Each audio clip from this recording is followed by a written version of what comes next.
The name of this episode should have actually been Consequences, because that's exactly what was being given out. Consequences. And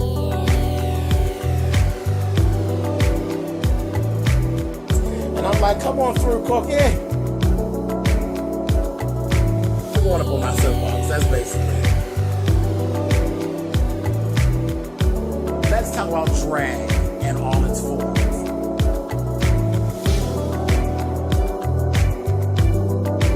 What, Cookie?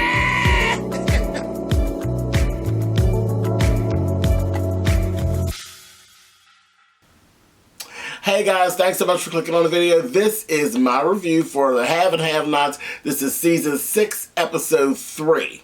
Now dig this. Like I said, what was actually being given out in this episode was consequences. Folks were actually being held accountable for their actions, basically. Madison, listen, Justin told you to stay away from Jeffrey. You didn't want to stay away from Jeffrey, you got your goddamn head cracked in. Period. Veronica, you just are being you, and all that you give, girl, you gotta pay. Candace, I told y'all last week, I told y'all that her getting smart with Charles like that was going to end up being some shit. I knew it, I knew it, I knew it. Whatever, let's get into this. Okay, so, first things first.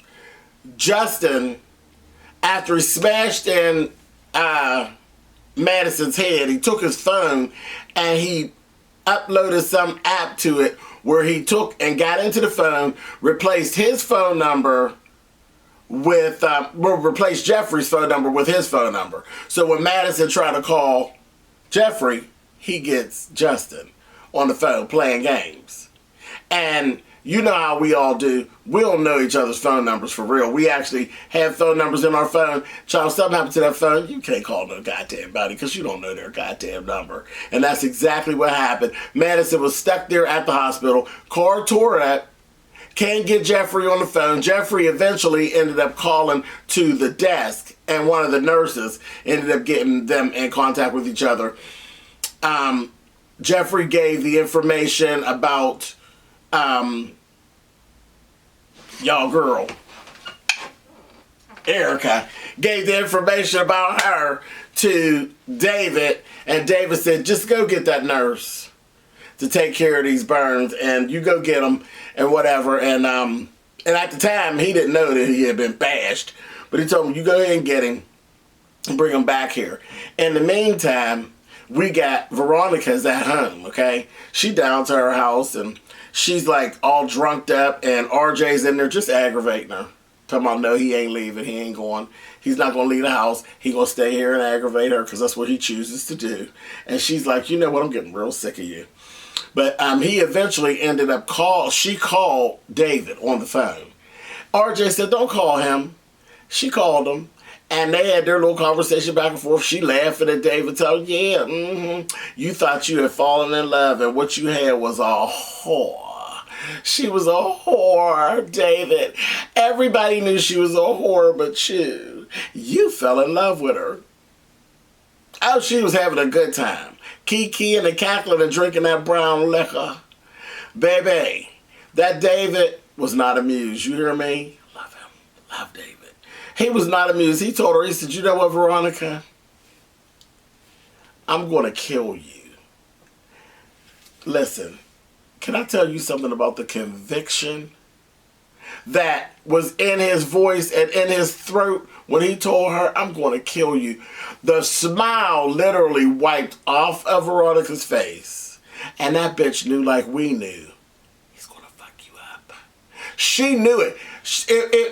Her whole mood changed. Her crazy literally took a backseat. RJ's looking at her like, or RK rather, is looking at her like, what the hell's going on with you? That bitch just received an actual terroristic death threat.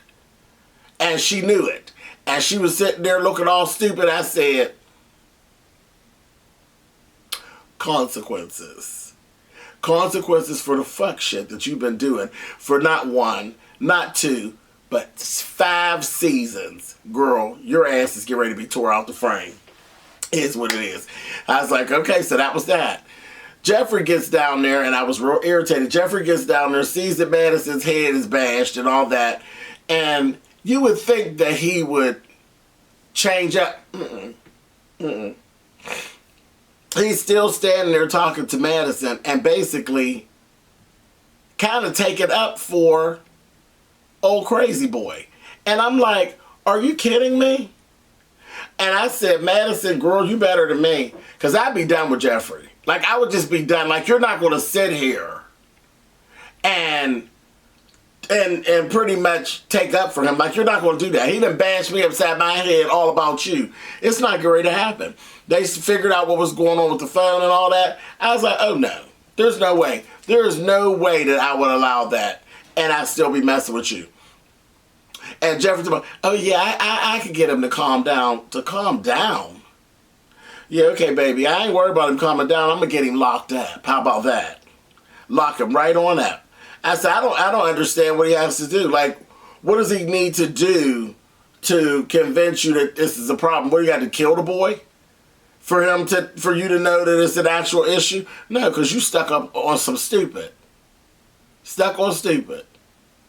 I was like, whatever, and we're starting to see, yeah, Jeffrey likes all that. He likes all that foolishness.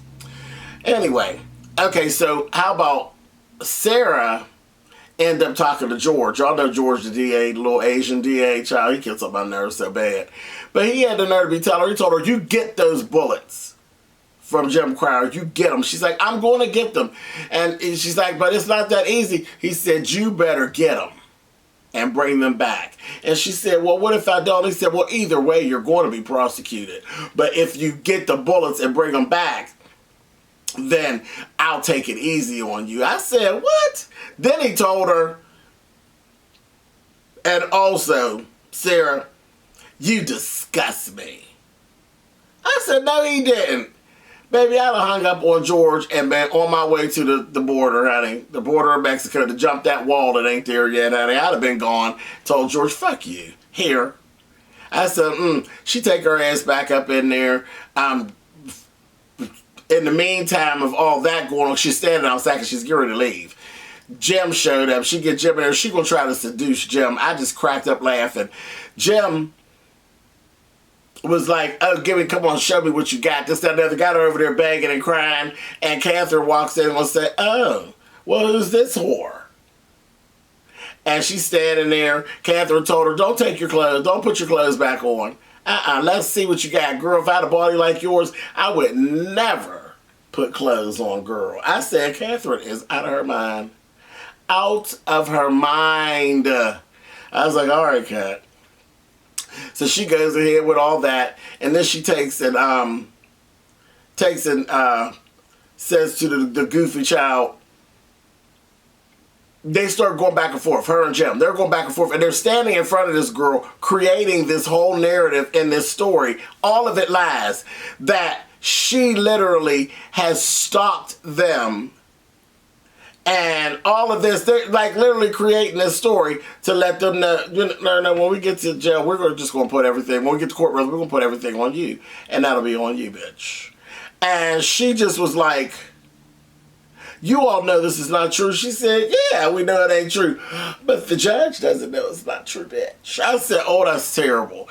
So she ends up there like, get on out. She left. And here she's driving away. And guess what she got in her trunk? Fucking Wyatt. Wyatt done got in her trunk. I said, oh, Lord.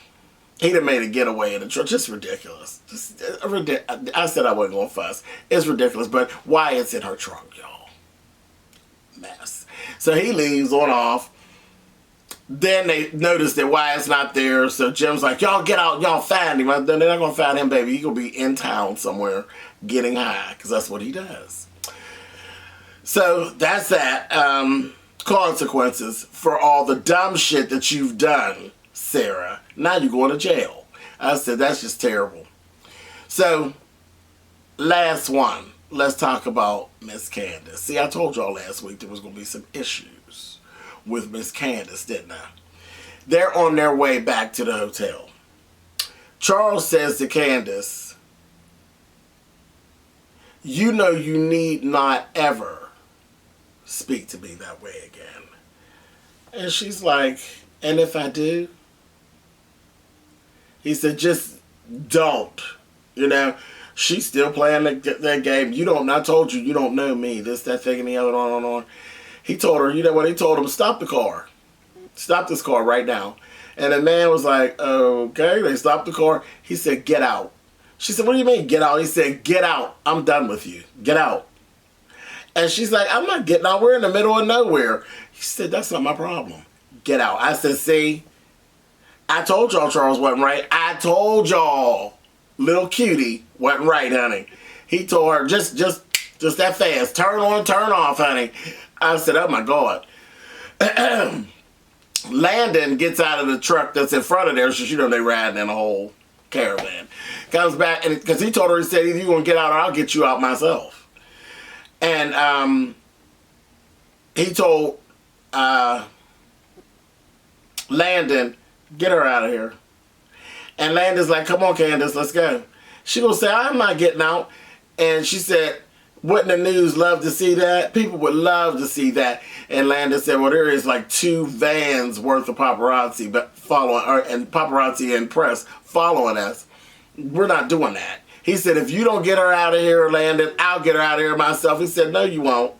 Oh, no, you won't. We're not doing that. Said, told the driver, take her to the hotel. We're going to the hotel. So they went on. Candace played that whole game. They got into the hotel. Baby, she left without her, went in her room.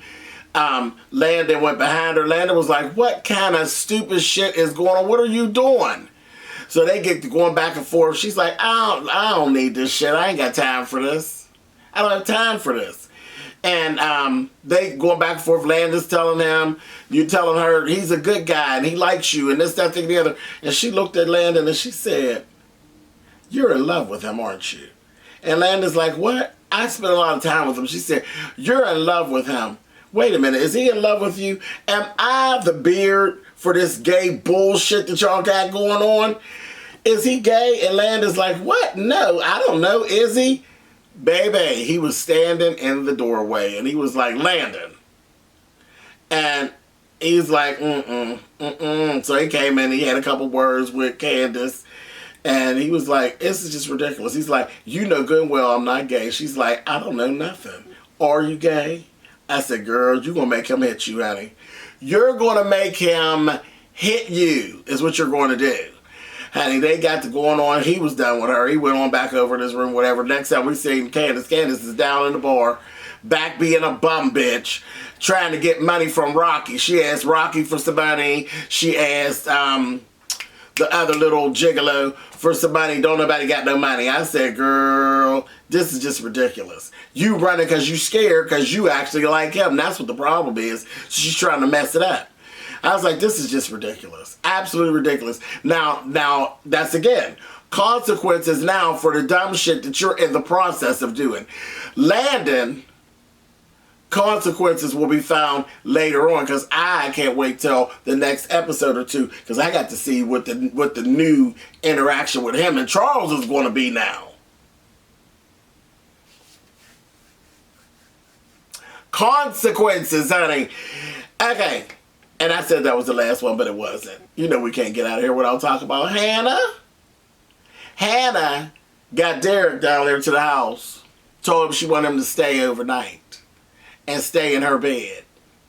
But no sex. I just want you to hold me. I said, girl, Hannah, bitch. You think you slick.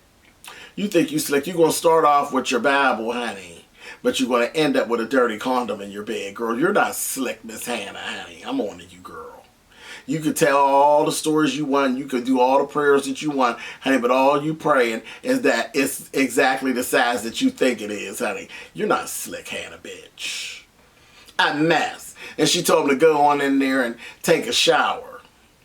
Well, first she told him not to take a shower. He was like, no, it's been a long day. I was like, yeah, you want some dirty man in their bed. Get out of here. So he's going to take a shower. She's washing his clothes. I said, And here, Benny's in the other room. Benny's going to flip. When Benny see them two in that bed, honey, there's going to be what? Consequences, honey. Not that he, like, who the fuck is Benny? But there's going to be issues. He's going to carry on in that house, honey. Carry on. And Benny's still talking about telling Mitch to take the money back to his uncle. Benny, go sit down. Go sit down. Because you're ridiculous. Absolutely ridiculous. Anyway, that was it. That's all that was going on. I have one other thing I have to say about Hannah and Derek. And this has been a thing my mother has been talking about, my mom's been speaking about. My mother is convinced that Derek is actually the man who raped Hannah years ago, who is actually really Candace's father. My mother is convinced of that. And the more we go on, I'm like, you know what? That would be a hell of a goddamn story twist. So, I don't know. I'm going to give this one to Miss Patty today. And I'm going to say, is the consequence getting ready to be you being a slickered on your Bible and twisting the pages to make it be what you want? You're going to let him into the bed. Is the consequence for that going to be you're going to find that tattoo on his chest when y'all get in that bed? I can't wait to see if my mom is right on this. But anyway, all right, you guys. I'll catch y'all next week. But remember, this episode, consequences, honey. Everybody had to face up to their consequences. See y'all next week.